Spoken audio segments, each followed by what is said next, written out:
The science of heating and ventilating buildings is a challenge that architects and designers regularly face. Architects like Mick Pearce, who was hired in 1991 to design the Eastgate Centre, the largest office and retail building in the Zimbabwe capital of Harare. But he had a problem, a financial problem. He had to come up with an efficient ventilation system for the building that was cheap, and I mean really cheap. Could it be possible to design a building that regulates its heating and cooling all by itself?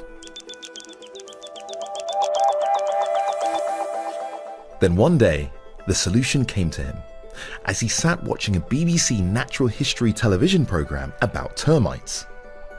Termites live in very hot climates. In an effort to stay cool, they live in nests below the ground, at the foot of huge mounds made of sand, clay, mud and saliva that can tower over 9 meters high. That's more than 4 times the height of a human being.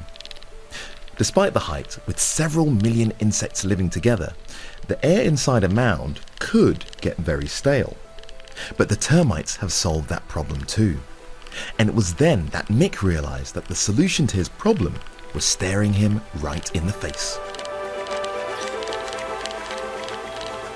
Scattered across the forests and grasslands of Africa, Asia and South America are societies of expert builders. They've been described as looking like little grains of rice with big heads and hedge trimmers for mouthparts, which doesn't necessarily inspire confidence when it comes to urban planning. But these tower-building species of termites know exactly what they're doing when it comes to engineering their homes. And they need to, because they can only survive if their environment stays within 1 degree of 31 degrees Celsius. But the temperature in places like Zimbabwe, for example, can fluctuate as much as 20 degrees between day and night. So, how do the termites manage to regulate the temperature inside their mounds? What's their secret? Well, it turns out the large mound that each colony constructs above the nest acts as a natural air conditioning system. For decades, scientists have marveled at these towering mounds and how they work. Although it was widely believed that these insect superstructures helped with ventilation in the nest, exchanging stale air for fresh air, how this was achieved remained a mystery. It was only after installing tiny airflow sensors in about 24 termite mounds belonging to a species called Odontotermes obesus, and with the help of thermal imaging, that scientists like Hunter King and his colleagues at Harvard University were able to put forward a solution to this mystery. Their studies revealed that each mound acts like an external lung and uses the change in temperature as day becomes night to drive ventilation. It's all based on the principle that hot air rises and cold air falls. Another way of thinking about this is that termites build towers which optimize the mixing and exchanging of oxygen and carbon dioxide, much like our lungs. The mounds are in some ways an extension of their metabolism, a living system. Let me show you how it works. First, we've got to shrink down in size a bit. About the size of a fingernail should do it. Right, now we can have a little stroll inside. Just watch out for the termites. Whoa, it's a bit dark in here. Take care where you're walking. Oh, and don't touch anything.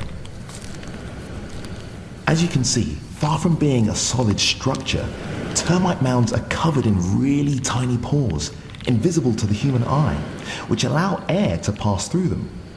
You can think of the mound as being like a brittle sponge. Look over there. There's a large central chimney connected to a system of pipes located in the mound's thin, flute-like side mounds called buttresses. During the day, the air in the thin buttresses warms more quickly than the air in the insulated central chimney. As a result, hot air rises up through the outer chimneys and cool air in the central chimney sinks, so the air circulates, continuously bringing in oxygen and flushing out carbon dioxide.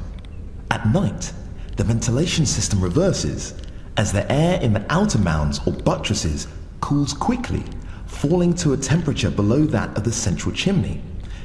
This reversal in airflow in turn expels the carbon dioxide-rich air that builds up in the subterranean nest over the course of the day as a result of the termite's metabolism. And as an extra touch, some species of termite constantly adjust the mound, alternatively opening up new tunnels and blocking others to more actively regulate the heat and humidity inside. Right, time to get out of here. If you're enjoying this video, make sure you hit that like button. Liking the video does wonders for the channel and helps to spread this video to more people just like you. And if you're a fan of nature-inspired solutions and success stories like this one, 30 Animals That Made Us Smarter, the book, might just be for you. Check out the link in the description to order your copy now. All right, let's get back to the episode. Back in front of his television, Mick Pearce realized he could use what he was seeing in the termite mound to ventilate the combined shopping center and office blocks he was designing in Harare. The site is made up of 2 buildings, linked together by a glass roof. A network of walkways and steel bridges spans the atrium below, with lifts and escalators between the various levels and the sky walkways. The building is made from concrete slabs and bricks, and just like the soil inside our termite mound, these materials have a high thermal mass, which means they can absorb a lot of heat energy without really changing in temperature. The exterior of the building is prickly like a cactus, which increases the surface area of the building.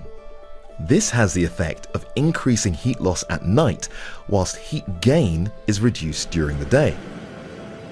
Inside the building, electric fans suck up cool night air from outside and blow it upstairs through hollow spaces under the floors, and from there into each office through vents. As it rises and warms, the air is drawn out through 48 round brick funnels. During cool summer nights, fans are used to circulate air through the building 7 times an hour to chill the hollow floors. During the day, fans circulate 2 changes of air an hour through the building. In this way, the air is kept fresh. At night, when the temperature drops, the concrete blocks are cooled, and this chills the circulating air. When morning comes and the temperature rises, warm air is vented up through the ceiling and released by the chimneys. Thanks to this design, the temperature is maintained at comfortable levels. And whilst there's still room for improvement in this award-winning design, it uses 50% less energy than buildings that are cooled with conventional air conditioners.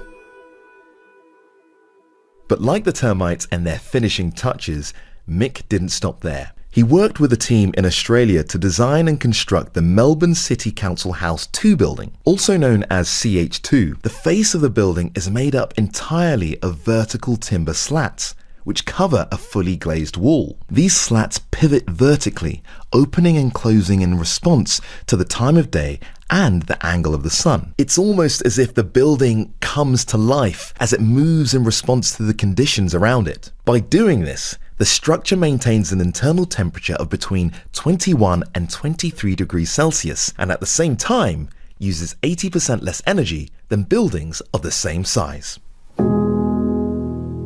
Someone else who's long been fascinated by termite mounds and their ventilation systems is Rupert Saw, an engineer at Nottingham-Trent University in England. Taking lessons from the termite mound, Saw believes that we should try and create buildings that are permeable and allow for better airflow. He argues that buildings are generally designed as hermetic boxes, as in they're virtually airtight, and this, he believes, needs to change. Walls, he says, should be more like membranes, as well as saving energy by creating a more natural airflow instead of one powered by electricity. This would eliminate problems such as dampness that result when buildings are almost airtight. Of course, this would require a fundamental shift in the way buildings are conceived and produced, and potentially the end of traditional bricks and mortar and the introduction of more breathable structures. Isn't it amazing to think what several million termites inside a mound in the desert can teach us about living in our cities? If you enjoyed this video, make sure you hit that subscribe button and head to the comment section to share the ingenious ideas that you've come across too. For our offers and much more, head to the episode description below. And if you're looking for more great content, then check out this next video. Thanks for watching.